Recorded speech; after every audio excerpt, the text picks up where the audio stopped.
আচ্ছা, তো আজকে আমরা মূলত হলো যে রসা জীববিজ্ঞানের একটা অধ্যায় পড়ব, সেটা হচ্ছে প্রথম অধ্যায় জীবন পাঠ, এই অধ্যায়টা, ঠিক আছে?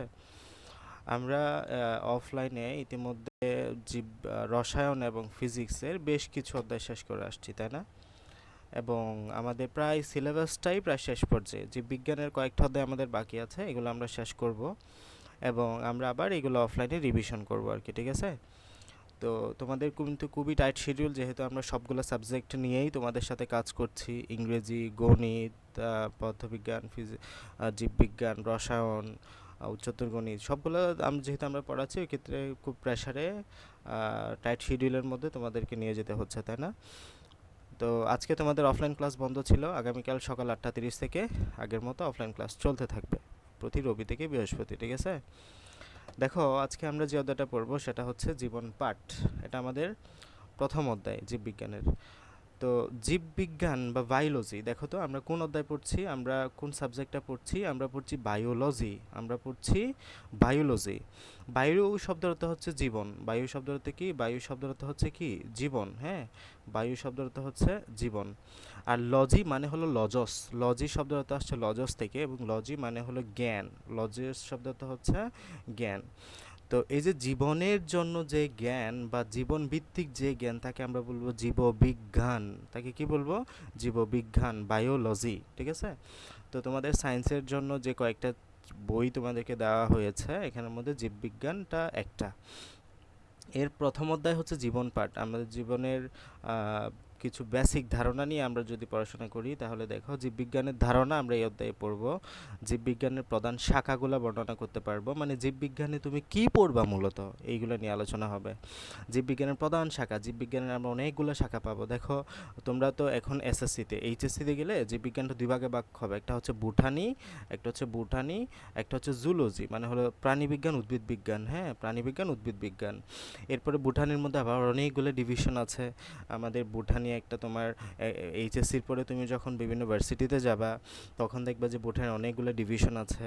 আবার জুলজির অনেকগুলো ডিভিশন আছে। এখানে আবার অনেকগুলো অ্যাপ্লাইড তোমার ফিল্ড আছে, হ্যাঁ। আবার কিছু তোমার তথ্যীয় ফিল্ড আছে। অ্যাপ্লাইড ফিল্ডের মধ্যে আমরা জীববিজ্ঞানের মধ্যে আমরা আবার দেখব যে তোমার জুলজির মধ্যে আমরা দেখব যে তোমার মানুষ নিয়ে কাজ করার কিছু ফিল্ড আছে, যেমন হিউম্যান বডি নিয়ে কাজ করার অনেকগুলো ফ্যাক্টর আছে। মনে মনে করো যে ডক্টর কি করে? ডক্টর জাস্ট হিউম্যান বডি নিয়ে কাজ করে, মানব দেহ নিয়ে কাজ করে। আবার এখানের মধ্যে দেখবো যে অনেকগুলো ভাগ আছে, এক এক ডক্টর এক একটা বিষয় নিয়ে পড়াশোনা করে, হ্যাঁ। এক একটা ডক্টর এক একটা বিষয় নিয়ে পড়াশোনা করে। কেউ হৃদরোগ নিয়ে কাজ করে, কেউ শ্বসনতন্ত্র নিয়ে কাজ করে, মানে হলো রেসপিরেটরি সিস্টেম, কেউ কিডনি নিয়ে কাজ করে। এই যে এগুলো এক একটা সব সাবডিভিশন। সেইভাবে আমরা বোটানির মধ্যে অনেকগুলো সাবডিভিশন দেখব। তোমার এখানে আমাদের বায়োটেকনোলজি আছে, তারপর হচ্ছে বায়ো কেমিস্ট্রি আছে, হ্যাঁ, অনেকগুলো আসলে ডিভিশন আমরা দেখতে পাবো। এরপর হচ্ছে জীবের শ্রেণীবিন্যাসের ধারণা। কেন শ্রেণীবিন্যাসটা আমাদের প্রয়োজন? আমরা বিভিন্ন জীবকে বিভিন্ন শ্রেণীতে ভাগ করব, হ্যাঁ, বিভিন্ন জীবকে বিভিন্ন শ্রেণীতে ভাগ করব, এবং এই শ্রেণীবিন্যাসটা কেন দরকার, ধারণাটা আমরা ব্যাখ্যা করতে পারবো। জীবের শ্রেণীবিন্যাসের প্রয়োজনীয়তা, এই যে কেন, কেন আমাদের এই প্রয়োজনীয়তা, কেন আমাদের এই যে ক্লাসিফিকেশনটা প্রয়োজন, সেটা আমরা বর্ণনা করব। জীবের শ্রেণী বিন্যাসকরণ পদ্ধতি, কিভাবে আমরা এটা করব, এটা নিয়ে বিস্তারিত জানবো ইনশাল্লাহ।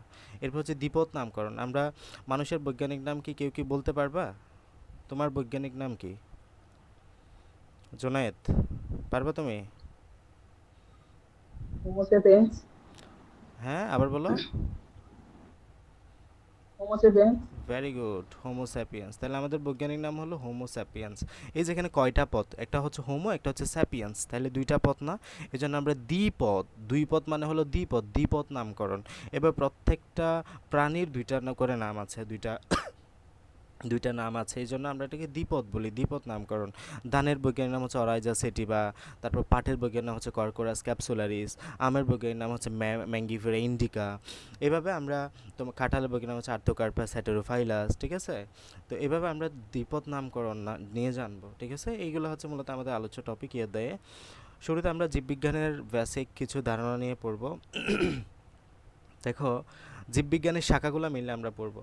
জীবের যে দুইটা ধরন আমাদের চারপাশে তাকালে দেখতে পাই, তাহলে উদ্ভিদ এবং প্রাণী। তাহলে তুমি জীববিজ্ঞান মানে জীবন আছে এমন কি কি দেখো তোমার আশেপাশে?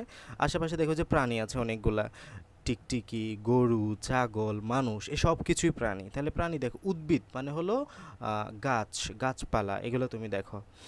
তাই বহুদিন পর্যন্ত জীববিজ্ঞান পাঠের সুবিধার জন্য দুটো শাখায় ভাগ করে নেওয়ার প্রচলন ছিল, উদ্ভিদ বিজ্ঞান এবং প্রাণী বিজ্ঞান। মানে উদ্ভিদ বিজ্ঞানে আমরা উদ্ভিদ নিয়ে পড়াশোনা করি, আর প্রাণী বিজ্ঞানে আমরা প্রাণী নিয়ে পড়াশোনা করি। এই রীতি এখনও অনেকটা চালু আছে, যদিও জীববিজ্ঞান আজ এতটাই বিস্তৃতি লাভ করেছে যে শুধু দুটি শাখায় ভাগ করে এখন এর পাঠ আর চলবে না। এমন অনেক জীব আছে যা উদ্ভিদ এবং প্রাণী কোনোটাই নয়, যেমন ব্যাকটেরিয়া, ছত্রাক। তাহলে তুমি ব্যাকটেরিয়াকে কোথায় ফেলবা? ব্যাকটেরিয়া নিয়ে অনেক ঝামেলা আছে। ব্যাকটেরিয়া প্রাণী, ব্যাকটেরিয়া নাকি উদ্ভিদ, এগুলো কনফিউজিং, এগুলো তুমি বুঝতে পারবে না। ছত্রাকও সেম, তো এদের জন্য আমরা আলাদা ক্লাসিফিকেশনের প্রয়োজন হবে। আবার যখন প্রাণী, উদ্ভিদ, ব্যাকটেরিয়া, ছত্রাক, ভাইরাস ইত্যাদি সাধারণ বৈশিষ্ট্যকে একসাথে বিশ্লেষণ করার দরকার হয়, তখন আর জীবের ধরন ভিত্তিক শাখা লাগসই হয় না। তাহলে দেখো, এই ব্যাকটেরিয়া ছত্রাক সম্পর্কে কিন্তু আমাদের জানতে হবে। ব্যাকটেরিয়া ছত্রাক নিয়ে আমাদের জানা, পড়াশোনা করা লাগবে। কেন? কারণ ব্যাকটেরিয়া দ্বারা অনেক রোগ হয়, আমরা জানি ব্যাকটেরিয়া দ্বারা অনেক রোগ হয়। এবং এই ব্যাকটেরিয়াকে দ্বারা যে রোগগুলো হয়, ওই রোগগুলো থেকে প্রতিকার পাওয়ার জন্য আমাদের ব্যাকটেরিয়া কিভাবে কাজ করে, ব্যাকটেরিয়া কিভাবে গঠিত, এটা তো জানা লাগবে। ছত্রাক, ফাঙ্গাস নিয়ে আমাদের তাহলে ব্যাকটেরিয়ার বিরুদ্ধে আমরা কাজ করার জন্য কী আবিষ্কার করছি? অ্যান্টিবায়োটিক আবিষ্কার করা হয়েছে। অ্যান্টিবায়োটিক মানে হলো যেটা ব্যাকটেরিয়ার বিরুদ্ধে কাজ করে, ঠিক আছে? বায়ো মানে হলো জীবন, ব্যাকটেরিয়ার জীবন আছে তাই বায়ো। এবং অ্যান্টি মানে হলো যেটা বিরুদ্ধে কাজ করে, অ্যান্টিবায়োটিক মানে হলো ব্যাকটেরিয়ার বিরুদ্ধে কাজ করে। তাহলে যে রোগগুলো তোমার ব্যাকটেরিয়ার জন্য হবে, ওই রোগের জন্য আমাদের অ্যান্টিবায়োটিক দেওয়া হয়। মনে করো তোমার জ্বর হয়েছে, জ্বরটা হয়েছে ভাইরাল ফিভার, মানে হলো ভাইরাসের জন্য হয়েছে। তোমাকে যদি অ্যান্টিবায়োটিক দেওয়া হয়, তোমার জ্বরটা কিন্তু ভালো হবে না, কারণ তোমাকে দেওয়া হয়েছে অ্যান্টিবায়োটিক। অ্যান্টিবায়োটিক তখনই কাজ করবে যখন তোমার ব্যাকটেরিয়া দ্বারা রোগটা হবে। এরপর হচ্ছে ছত্রাক বা ফাঙ্গাই, এই ছত্রাকের জন্য অনেক প্রকার রোগ হয়, যার জন্য আমাদের এগুলো জানতে হবে। সেমভাবে ভাইরাস। তাই প্রয়োজনের তাগিদে জীববিজ্ঞান এমন বহু সংখ্যক শাখায় বিভক্ত হয়েছে। জ্ঞানের প্রায় প্রতিটি বিষয়ের অন্তর্ভুক্ত শাখাগুলোকে ভৌত এবং মৌলিক এবং ভৌত বা মৌলিক এবং ফলিত, এই দুইটা শাখা ভাগ করা হয়েছে। জীববিজ্ঞানও তার ব্যতিক্রম না। এখন আমরা বিস্তারিত একটু জানবো ভৌত জীববিজ্ঞান নিয়ে এবং ফলিত জীববিজ্ঞানে। খুবই গুরুত্বপূর্ণ প্রত্যেকটা লাইন ভালো মতো করে পড়বে, এগুলো আমাদের এসএসসিতে এবং বিভিন্ন পরীক্ষায় বারবার আসে। দেখো, অঙ্গসংস্থান বা মরফোলজি। ইংরেজি টার্মগুলো তোমাদের কাছে নতুন, কয়েকবার করে পড়বা, আমি কয়েকবার করে বলতেছি, ভালো মতো করে মন দিয়ে শুনবা, তাইলেই হবে। দেখো, অঙ্গসংস্থান বা মরফোলজি। অঙ্গসংস্থান হচ্ছে একটা শাখা, ঠিক আছে? মরফোলজি হলো একটা শাখা। এই শাখায় কী আলোচনা করা হয়? জীবের সার্বিক অঙ্গসংস্থানিক বা দৈহিক গঠন বর্ণনা এই শাখার আলোচ্য বিষয়। তাহলে এই শাখায় আমরা দৈহিক গঠনটা বর্ণনা করা হয়, জীবের দৈহিক গঠন, একটা জীব কেমন, হ্যাঁ, এটা আমরা আলোচনা করি। দেহের বাহ্যিক গঠন যদি বর্ণনা করে, সেটা হচ্ছে বহিঃঅঙ্গ সংস্থান। দেহের ভিতরের গঠন যদি বর্ণনা করে, সেটা হচ্ছে অন্ত অঙ্গ সংস্থান। তাহলে বাহ্যিক গঠন যদি বর্ণনা করে, সেটা হচ্ছে বহিঃঅঙ্গ সংস্থান।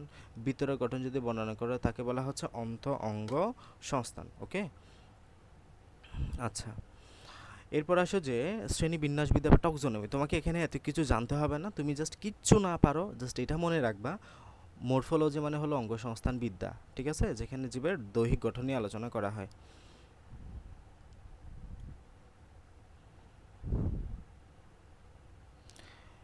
এরপরে হচ্ছে শ্রেণীবিন্যাসবিদ্যা বা ট্যাক্সোনমি। দেখো, জীবের শ্রেণীবিন্যাস এবং তার রীতিনীতিগুলো এই শাখার আলোচ্য বিষয়। তাহলে শ্রেণীবিন্যাসবিদ্যার অপর নাম কি?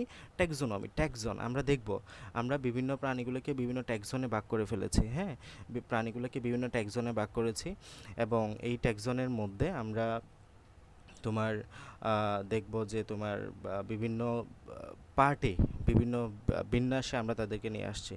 তো এই যে শ্রেণীবিন্যাস, এটাই শ্রেণীবিন্যাস বিদ্যা, ট্যাক্সোনমি, হ্যাঁ। এখানে শারীরবিদ্যা বা ফিজিওলজি, তুমি একদম অঙ্গ প্রত্যঙ্গ নিয়ে আলোচনা করবা, একদম তাদের মেকানিজম নিয়ে, জৈব রাসায়নিক কার্যাদি নিয়ে, কিভাবে কাজ করে। এই যে শ্বসন, রেসপিরেটরি, যে তুমি নিঃশ্বাস নিচ্ছ, তুমি নিঃশ্বাস ফেলছো, এটা নিয়ে আলোচনা হবে। এই যে রেচন, আমাদের যে রেচন প্রক্রিয়া, আমরা যে খাবার খাই, এই খাবারটা আমাদের যা প্রয়োজন তা আমাদের ইউজ হয় আমাদের বডিতে, এবং অতিরিক্ত যেগুলো আমাদের প্রয়োজন হয় না, এগুলো আমাদের বেরিয়ে যায় মল রূপে, প্রস্রাবের মাধ্যমে। তাহলে এটা কিভাবে হয়? এটা হচ্ছে রেচন। তাহলে এগুলো নিয়ে জানার যে বিষয়, সেটা হচ্ছে রেচন। শালীক সংশ্লেষণ, উদ্ভিদ আলোর উপস্থিতিতে কিভাবে খাদ্য তৈরি করে, এটা নিয়ে আমরা শালীক সংশ্লেষণে পড়ব। তাহলে এগুলো হচ্ছে একটা ফিজিওলজি, এগুলো একটা টপিক। এবার যে হিস্টোলজি, দেখো, হিস্টোলজি মানে হলো, একদম ভালোভাবে মনে রাখো, হিস্টোলজি মানে হলো যেখানে টিস্যু সমূহের গঠন নিয়ে আলোচনা করা হয়। টিস্যু মানে তো জানো, টিস্যু মানে হলো দেখো আমাদের বডি কী দিয়ে গঠিত, আমাদের শরীর অসংখ্য রকম কোষ দিয়ে গঠিত, অসংখ্য কোষ দিয়ে গঠিত। আমাদের দেহে প্রায় তোমার 100 বিলিয়নেরও বেশি কোষ আছে, 100 বিলিয়ন, হ্যাঁ 100 বিলিয়নেরও বেশি কোষ আছে। এই যে অনেকগুলা কোষ মিলে যখন একটা কাজ করে, অনেকগুলা কোষ মিলে যখন একটা কাজ করে তখন তাকে আমরা বলি টিস্যু। তাহলে টিস্যু কাকে বলবা? অনেকগুলা কোষ মিলে যখন একটা কাজ করবে তখন তাকে আমরা বলি টিস্যু, ঠিক আছে? তো জীবদেহের টিস্যুসমূহের গঠন বিন্যাস এবং কার্যাবলী এই শাখায় আলোচনা করা হয়। জীবদেহের টিস্যুসমূহের গঠন বিন্যাস এবং কার্যাবলী এই শাখায় আলোচনা করা হয়। এরপর হচ্ছে ভ্রূণবিদ্যা বা এমব্রায়োলজি। তাহলে মনে রাখবা হিস্টোলজিতে কী কী আলোচনা করা হয়? টিস্যুসমূহের গঠন, মেইন মনে রাখবা যে টিস্যু, মানে টিস্যু দেখলেই তুমি হিস্টোলজি তাকাই দিবা, ঠিক আছে? টিস্যু মানে কি? হিস্টোলজি। ভ্রূণবিদ্যা, ভ্রূণ মানে হলো এমব্রায়োলজি। এই যে আমরা যখন মায়ের পেটে ছিলাম, হ্যাঁ আমরা আমরা ভ্রূণ অবস্থায় জন্মগ্রহণ করেছি। আমাদের মা থেকে হচ্ছে শুক্রাণু, মা থেকে হলো তোমার শুক্রাণু, বাবা, সরি আমি উল্টা বলছি, কি বাজে বিষয়। মা থেকে হচ্ছে ডিম্বাণু, হ্যাঁ মা থেকে হচ্ছে তোমার ডিম্বাণু, মা থেকে হচ্ছে ডিম্বাণু, বাবা থেকে শুক্রাণু। ডিম্বাণু শুক্রাণু যখন অ্যাকিমুলেট হয়েছে আলটিমেটলি জাইগোট ফর্ম হয়েছে। ওই জাইগোটটাই মূলত আমি, তুমি, তোমরা। তাহলে এই যে জাইগোটটা আস্তে আস্তে বড় হয়েছে, জাইগোটটা বড় হইতে ভ্রূণতে পরিণত হয়েছে, ভ্রূণটা আস্তে আস্তে ফিটাসে পরিণত হয়েছে, ফিটাসে থেকে আস্তে আস্তে আমাদের মায়ের গর্ভে আমরা তোমার বা একদম একদম মানুষ হিসেবে আল্লাহ তাআলা আমাদেরকে জন্মদান করছে। তাহলে এই যে ভ্রূণ, এই ভ্রূণ নিয়ে যে পড়াশোনা করা হয় তাকে বলা হচ্ছে ভ্রূণবিদ্যা বা এমব্রায়োলজি। তাহলে ভ্রূণ নিয়ে যেখানে আলোচনা করবা সেটা হচ্ছে ভ্রূণবিদ্যা। তাহলে জনন কোষের উৎপত্তি, কিভাবে জনন কোষটা এই যে শুক্রাণু ডিম্বাণু তৈরি হয়, নিষিক্ত জাইগোট থেকে ভ্রূণের সৃষ্টি হয় ইত্যাদি আমরা এইখানে আলোচনা করি। কোষবিদ্যা বা সাইটোলজি মানে হলো আমরা যে পড়লাম আমাদের কোষ, আমাদের দেহটা অসংখ্য কোষ নিয়ে গঠিত, প্রায় 100 বিলিয়ন, হ্যাঁ কয়েক হাজার কোটি কোষ নিয়ে গঠিত। তাহলে এই যে এই কোষের গঠন, কার্যাবলী, বিভাজন ইত্যাদি সম্পর্কে যেখানে আলোচনা করে তাকে সাইটোলজি বলা হয়। তাহলে কোষবিদ্যা মানে কি? কোষবিদ্যা মানে হলো সাইটোলজি, জাস্ট এতটুকু মনে রাখো। আর বংশগতিবিদ্যা মানে হলো জেনেটিক্স, মানে জিন এবং জীবের বংশগতি দ্বারা সম্পর্কে এই শাখায় আলোচনা করা হয়। এই যে মনে করো আলী দেখতে অনেকটাই তার আব্বুর মতো, আলী কিছু বৈশিষ্ট্য তার আম্মুর থেকে পেয়েছে, কিছু বৈশিষ্ট্য তার আব্বুর থেকে পেয়েছে। জোনায়েদ দেখতে তার বাবার মতো লম্বা, বা তার চুলগুলো তার বাবার মতো, তার চোখের রং তার মায়ের মতো। এই যে কেন এটা, কেন কিভাবে হয়েছে, এই প্রসেসগুলো আমরা পড়বো জেনেটিক্সে। জেনেটিক্সে তারপর মনে করো যে আমাদের অনেকগুলো রোগ আছে যেগুলো আমাদের সেক্সুয়াল তোমার ট্রান্সমিশন হয়, যেগুলো আমাদের তোমার প্রজননের মাধ্যমে প্রবাহিত হয়। থ্যালাসেমিয়া, হিমোফিলিয়া, তারপর হচ্ছে রাতকানা রোগ, এই যে তোমার তারপর এর আর কিছু অনেকগুলো রোগ আছে। এই রোগগুলো নিয়ে আমাদের বংশগতিবিদ্যা আলোচনা করা হয়।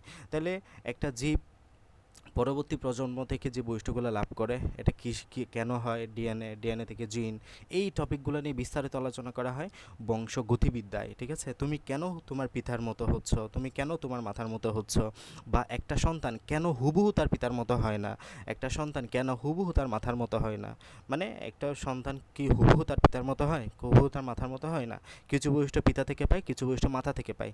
এই যেগুলো নিয়ে আমরা আলোচনা করব বংশগতিবিদ্যাতে, ঠিক আছে? এরপর হচ্ছে বিবর্তনবিদ্যা। বিবর্তনবিদ্যা বা ইভলিউশন, এটা নিয়ে অনেক ঝামেলা আছে। এটা আমাদের ইসলামের দৃষ্টিতে এটা আমরা বিশ্বাস করব না, বিবর্তনবিদ্যা বা ইভলিউশনটা। কারণ আমাদের কোরআনে আছে যে আমরা সৃষ্টি হয়েছি তোমার আদম আলাইহিসসালাম থেকে এবং হাওয়া আলাইহিসসালাম থেকে। কিন্তু এই যে বিবর্তনবাদ এই টপিকে, এটা আসলে অ্যাজাম্পশন, এগুলো এমন না যেগুলো প্রতিষ্ঠিত হয়ে গেছে এই টপিকগুলো। এটা এটা আমরা জাস্ট অ্যাজাম্পশন করা হয় আর কি, বিজ্ঞানের এটা আলোচনাধীন। তো এটা এখানে আমরা প্রাণের বিকাশ, কিভাবে প্রাণের সঞ্চার হয়েছে পৃথিবীতে, কিভাবে মানুষের সৃষ্টি হয়েছে পৃথিবী থেকে। তো এই বিবর্তনবিদ্যায় বলা হয়েছে মানুষের সৃষ্টি হয়েছে বানর থেকে, হ্যাঁ। তো এটা তো বিশ্বাস করা যাবে না, বাট আমরা পড়ার খাতিরে পড়বো আর কি।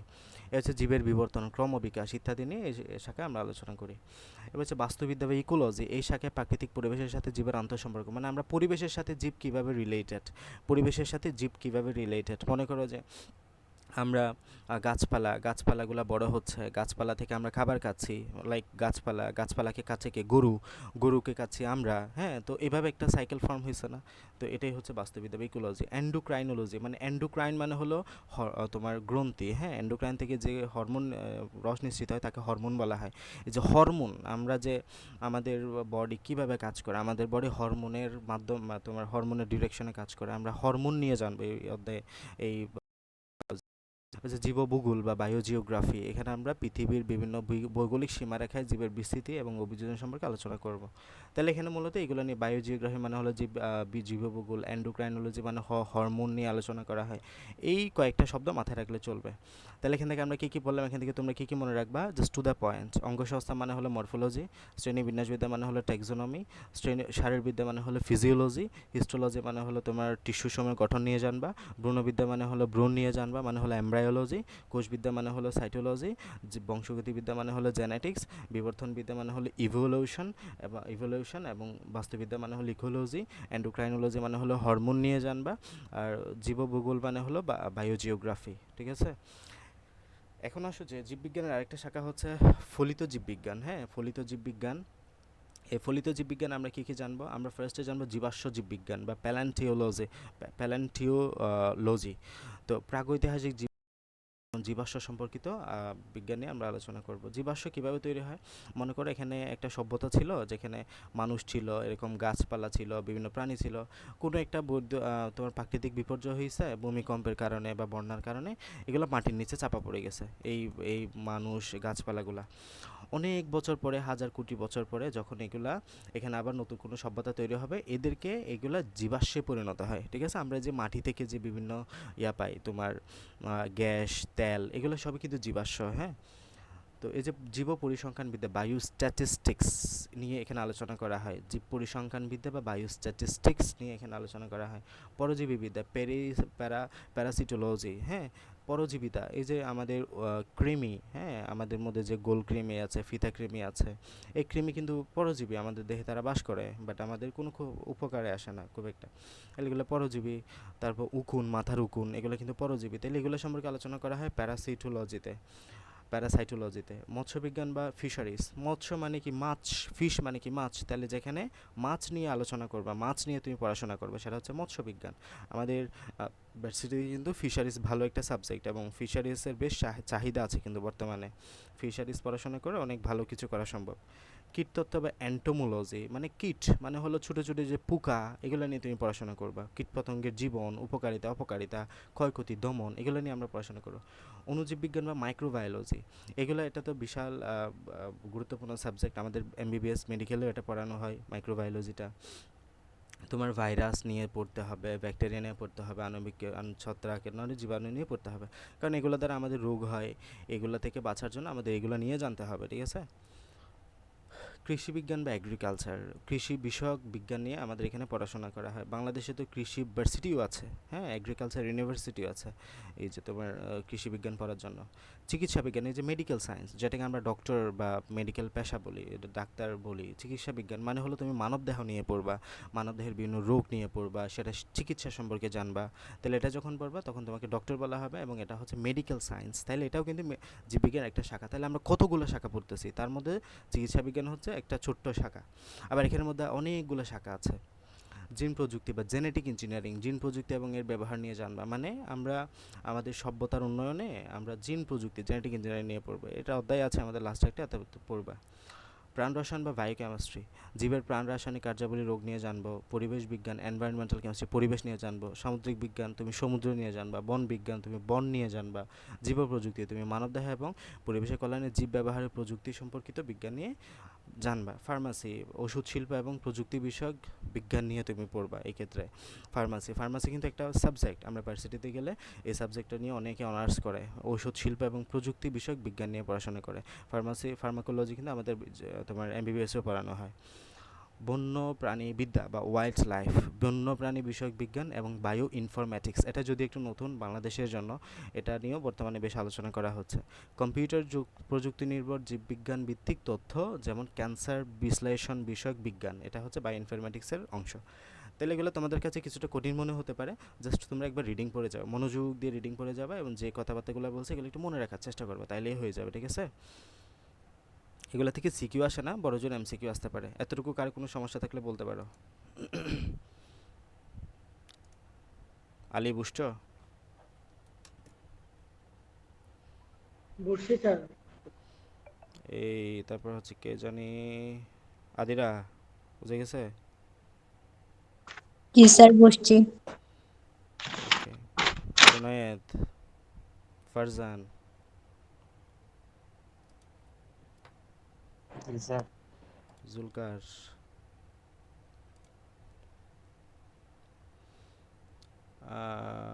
আনি, মনিকাশীল, মনিকাশীল না, হ্যাঁ বুঝতে পারছো, মনীষাশীল, বুঝতে পারছো? স্যার হ্যাঁ। ওকে, দেখো তাহলে আমরা এর পরের টপিকে যাই। হ্যাঁ, জীবের শ্রেণী বিন্যাস।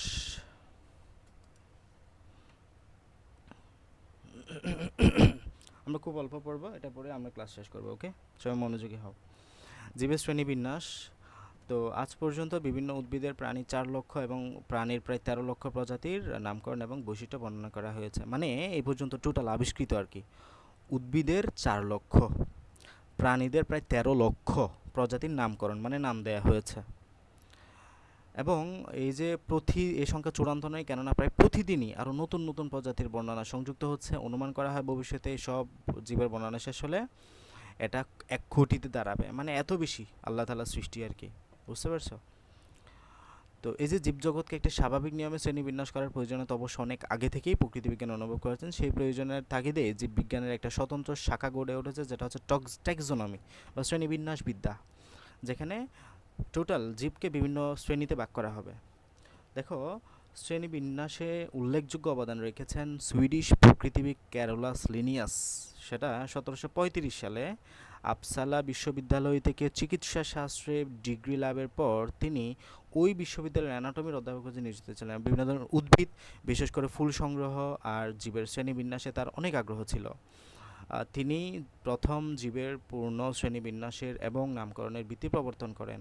অসংখ্য নমুনা জীবের বৈশিষ্ট্য পর্যবেক্ষণ করে তিনি জীবজগৎকে দুইটা ভাগে ভাগ করেন, এটা হচ্ছে উদ্ভিদ জগৎ, প্রাণী জগৎ। আচ্ছা, আমরা কিচ্ছু পড়ি নাই, আমরা পড়ছি জাস্ট যে জীবজগৎকে দুইটা ভাগে ভাগ করা হয়েছে শুরুতে। একটা হচ্ছে উদ্ভিদ জগৎ, একটা হচ্ছে প্রাণী জগৎ। কয়টা ভাগে? 2 ভাগে। জীবজগৎকে 2 ভাগে ভাগ করা হয়েছে, একটা হলো উদ্ভিদ জগৎ এবং একটা হচ্ছে প্রাণী জগৎ। ওকে, এখন আসো আমরা যদি উদ্দেশ্য কি, আমরা যে এই যে পড়লাম শ্রেণীবিন্যাস করব আমরা, এটা কেন কেন করা হয়?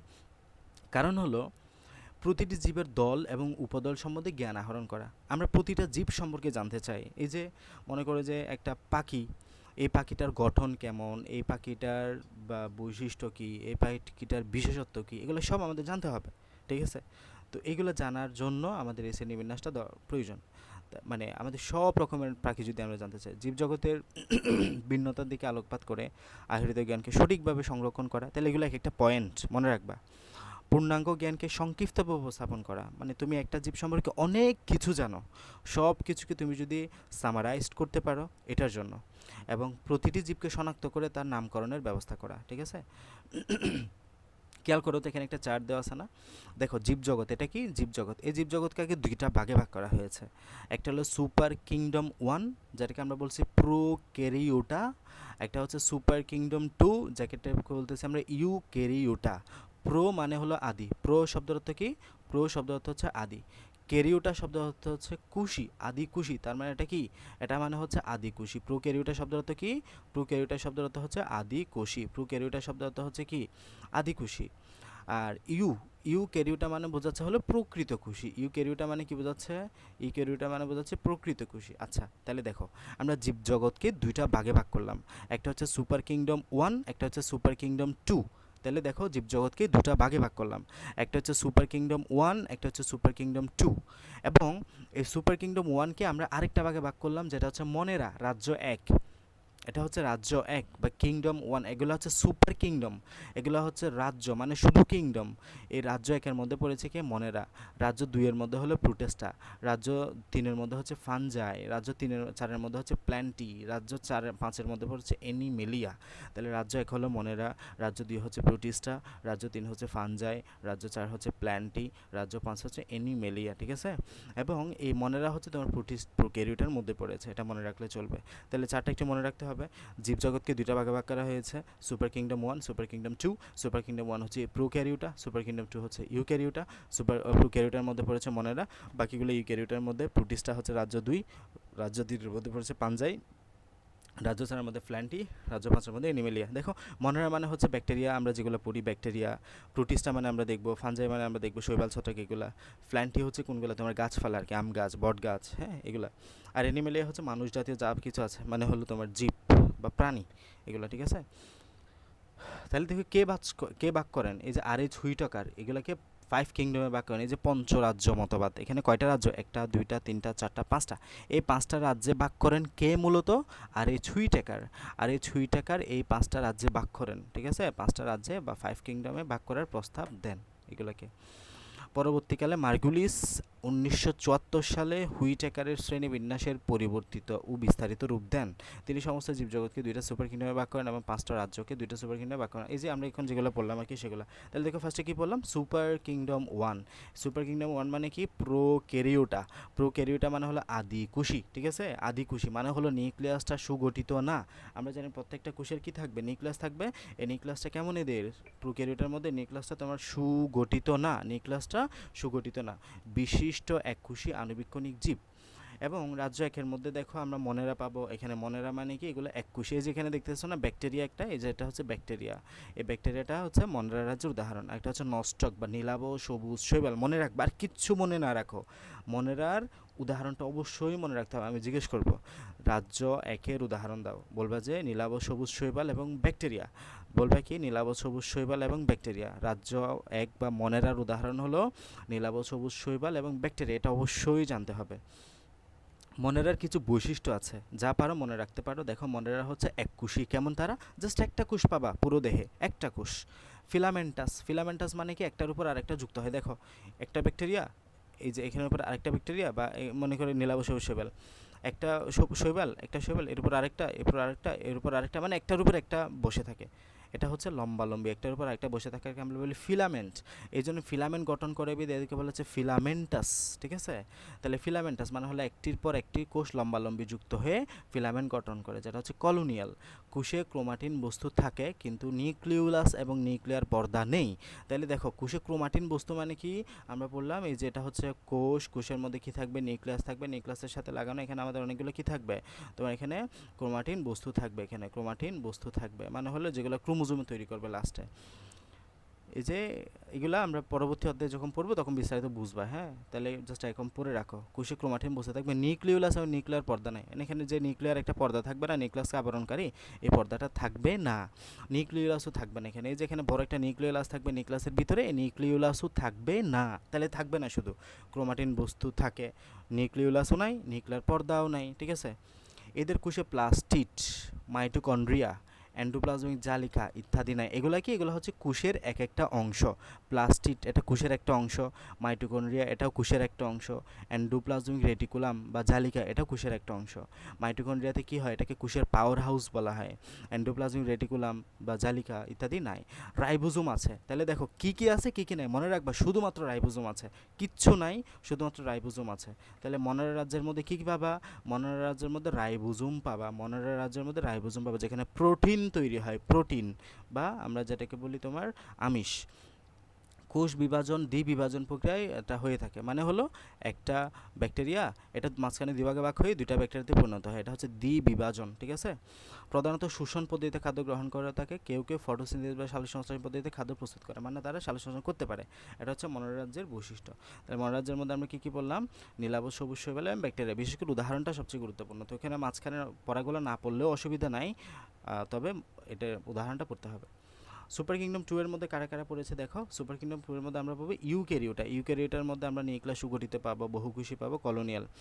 রাজ্য 2 এর মধ্যে আমরা কী কী পাবো দেখো, রাজ্য 2 এর মধ্যে কী পাবা, প্রোটিস্টা মানে হলো এরা এককোষী বা বহুকোষী, একক বা কলোনিয়াল। এরা কেমন, এরা এককোষী বা বহুকোষী, এরা এককোষী বা বহুকোষী। এরা একক বা কলোনিয়াল মানে তোমার এটা এককোষী হইতে পারে, একটা কোষ দ্বারা গঠিত হইতে পারে, আবার বহু কোষ দ্বারা গঠিত হইতে পারে। একক মানে হলে একা একা বাস করতে পারে, আবার কলোনি আকারেও বাস করতে পারে। কলোনি মানে কি, দলবদ্ধ, মানে অনেকগুলা প্রাণী একসাথে হয়ে বাস করা, এটা হচ্ছে কলোনিয়াল।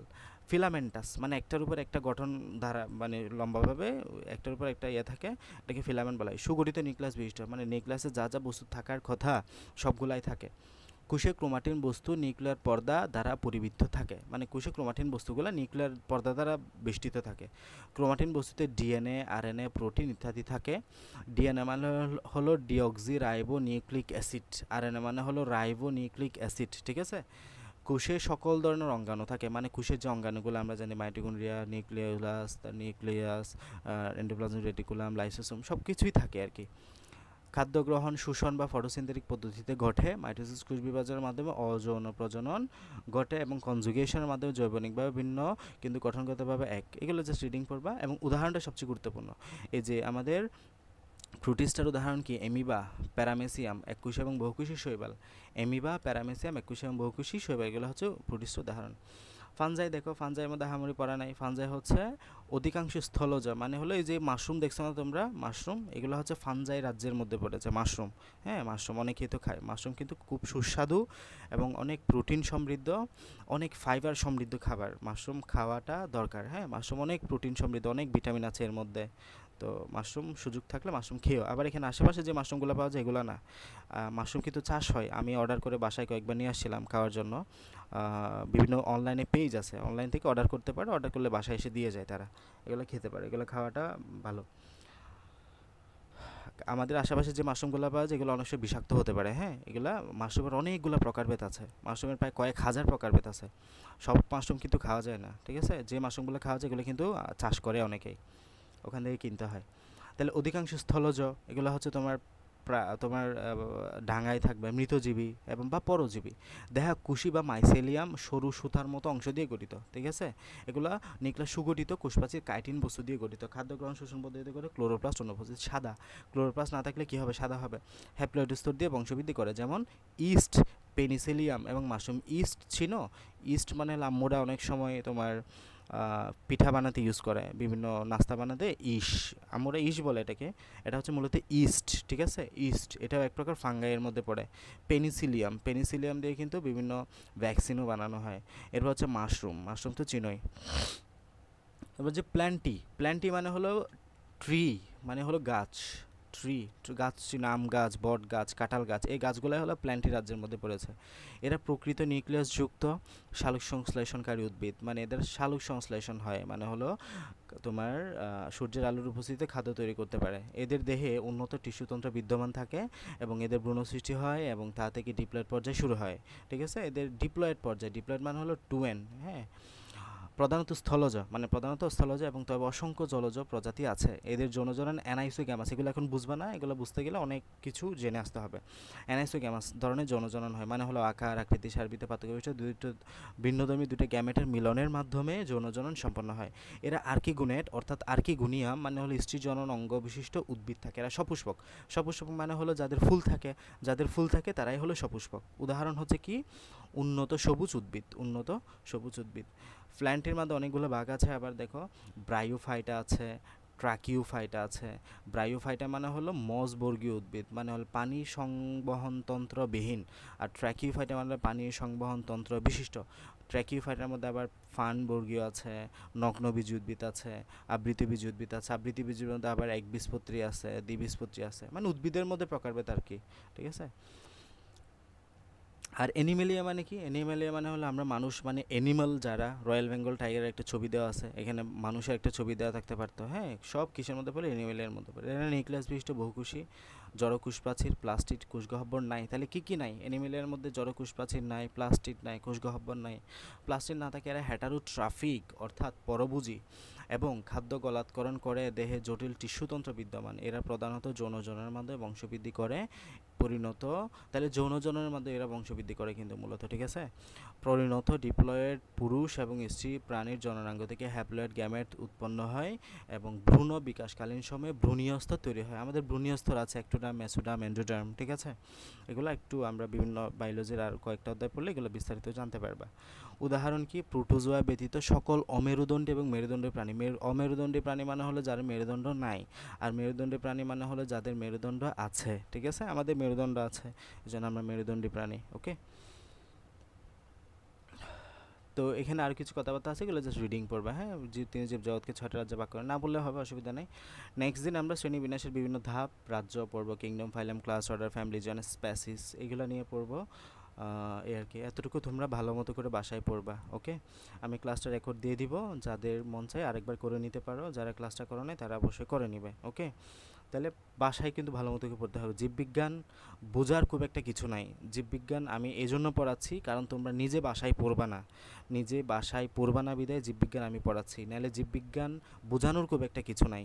জীববিজ্ঞান জাস্ট নিজে পড়ার বিষয়, এটা অলমোস্ট মুখস্থ করতে হবে। আমি তারপরেও বলি, তুমি না বুঝে মুখস্থ করলে এটা তোমার জন্য অসুবিধা, মানে শব্দের মিনিংটা জানো, একটু রিয়ালাইজড করো। দেখো, জীববিজ্ঞান মানে হলো তুমি নিজেকে নিয়ে জানবা, মানে আমরা যখন মানব সংবহনতন্ত্র পড়বো, শ্বসনতন্ত্র পড়বো, রক্ত সংবহনতন্ত্র পড়বো, এগুলো কি পড়তেছো? মানে তোমার বডিতে কি হচ্ছে তুমি সেটা নিয়ে জানতেছো। তোমার বডিতে কি হচ্ছে, রক্তটা তোমার বডির কোথায় থেকে কোথায় কীভাবে কীভাবে যাচ্ছে, এগুলো নিয়ে তুমি বিস্তারিত জানবা। তাহলে এগুলো ইন্টারেস্টিং কিন্তু, তো একটু কষ্ট করে পড়ো। আর যারা ক্লাস 10-এ আছে তোমাদের তো লিমিটেড চ্যাপ্টার এটা তার মধ্যে আছে, তো ভালো মতো করে একটু পড়ো। হ্যাঁ, বাসায় ভালো মতো করে এতটুকু পড়িও। আমরা নেক্সট দিন এর পর টুক নিয়ে আলোচনা করব।